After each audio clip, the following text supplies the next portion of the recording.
Hello, good evening, everyone. My name is Sandra Esenam Apenu, and I'm here for business. Let's start from the banking sector.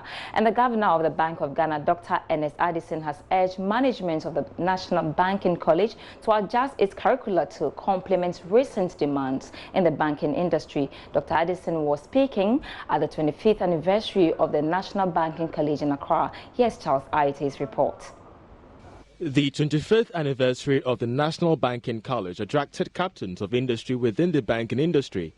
To deliberate on the future of the college, Governor of the Bank of Ghana, Dr. Ernest Addison, called on management of the college to see recent bank reforms as a need to adjust aspects of the curricula to complement new trends in the banking sector.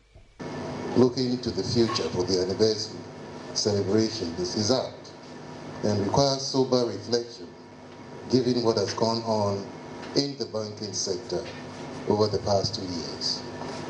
As you are aware, the Bank of Ghana is mandated by law to promote the safety, soundness, and stability of the financial system, and most importantly, to protect the interest of depositors. President of the Ghana Association of Bankers, Alhassan Andani, also charged the National Banking College to, as a matter of urgency, adopt new curricula that reflects the changing trends in the banking industry. Financial services has become, very specific to client needs, and therefore the banking college has to transform itself into the training, to train the bankers of the future, which is very digital, which is very information driven, and which is very client centric.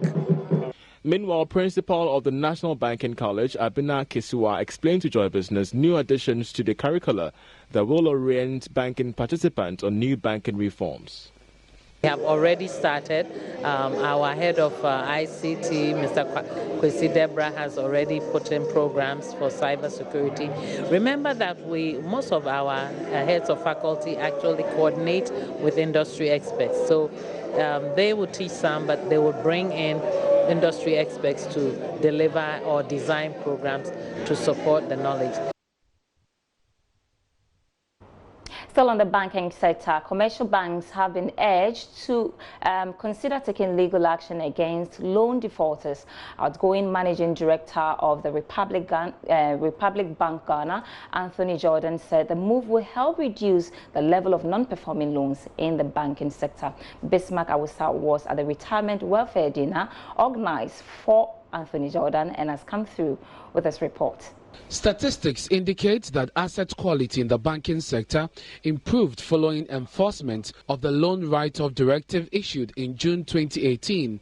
Consequently, non-performing loans declined to 6.7 billion cedis in December 2018 from 8.2 billion cedis in December 2017. According to outgoing Managing Director of the Republic Bank Ghana, Anthony Jordan, these figures can improve a bank's resolve to apply legal actions against loan defaulters. Customers simply refuse to repay the loan, and so we've had to take actions to get back our money. That's one of the most serious challenges we've had as a bank. And how did you get over this, or how do you suggest this should be addressed going forward? Well, we first of all try to understand what they're going through, try to restructure their debt, try to work with them. But in the long run, if we realize that there's dishonesty involved, we resort to legal action. In a keynote address at a send-off party for the outgoing Managing Director of the Republic Bank, Governor of the Bank of Ghana, Dr. Ernest Addison, praised Republic Bank for being among the early banks that met the current minimum capital requirement. For me, it was no surprise when Republic Bank was one of the first banks that met the 400 million minimum capital requirement.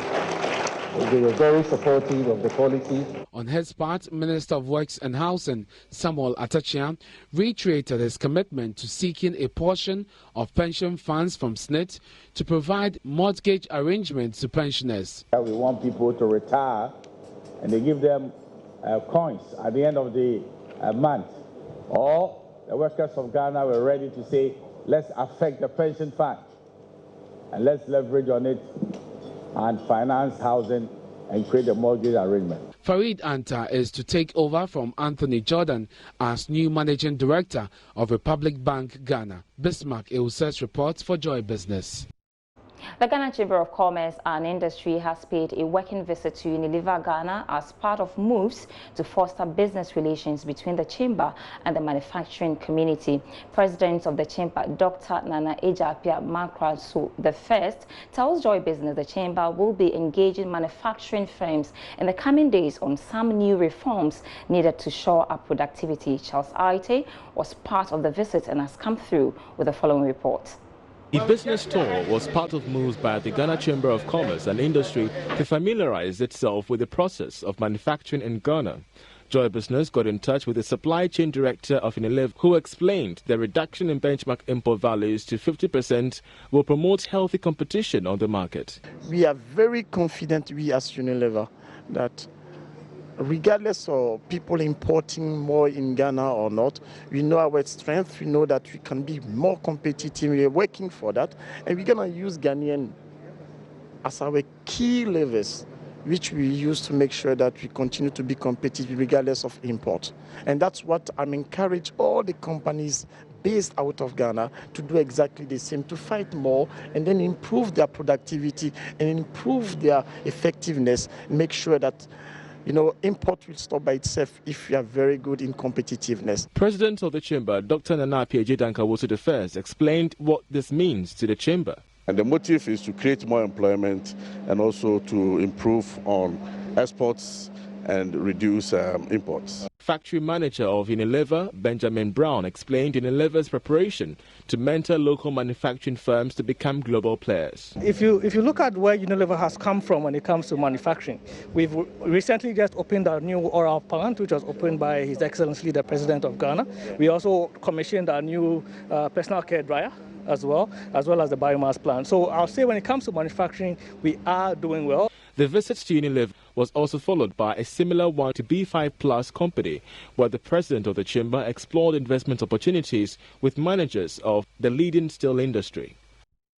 Meanwhile, the Ghana Institute of Freight Forwarders GIF wants government to sanitize the customs services at the port. This, they say, will help the valuation works. According to President of GIF, Kwabena Ofusuapia, Ghana is at risk of facing sanctions from the World Trade Organization following the benchmark value implementation.